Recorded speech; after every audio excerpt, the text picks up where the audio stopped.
সন্দেশখালীতে শাহজাহান শেখের ভাই শেখ সিরাজউদ্দিনকে তলব করেছে সিবিআই। কেন্দ্রীয় বাহিনীর সঙ্গে নিয়ে বুধবার সন্দেশখালীর সরবেরিয়া এলাকায় শাহজাহানদের বাড়ির সামনে যান সিবিআইর একটি দল। সিরাজের বাড়িতে গিয়ে ডাকাডাকি করা হয়, কিন্তু কোনো সাড়া মেলেনি। তালা বন্ধ, বাড়ির বাইরে, তাই নোটিশ ছেঁটে দিয়ে এসেছেন গোয়েন্দারা। সিবিআই সূত্রে খবর, চলতি সপ্তাহে তলব করা হয়েছে সিরাজকে। শাহজাহানের ভাই সিরাজউদ্দিন পেশায় হোমিওপ্যাথি চিকিৎসক। এলাকায় তার ক্লিনিকও ছিল। সন্দেশখালীর ঘটনা প্রকাশ্যে আসার পর থেকেই তিনি ফেরার। এর আগে সিরাজউদ্দিনকে তলব করেছিল ইডি। তিনি সেই ডাকে সাড়া দেননি। তারপর ইডির তরফে লুকআউট নোটিশ জারি করা হয় তার নামে। এবার সিরাজউদ্দিনকে ডেকে পাঠালো সিবিআই। কিছুদিন আগে সন্দেশখালীতে তল্লাশি অভিযানে গিয়েছিল সিবিআই।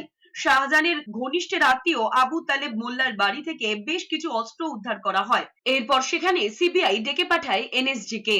ক্যালিবার যন্ত্র নিয়ে তারা দিনভর সন্দেশখালীতে বোমার খোঁজে তল্লাশি চালায়। কয়েকটি বোমা নিষ্ক্রিয় করা হয়। সেদিনের উদ্ধার করা অস্ত্র সম্পর্কে সিবিআই কে রিপোর্ট দিয়েছে এনএসজি।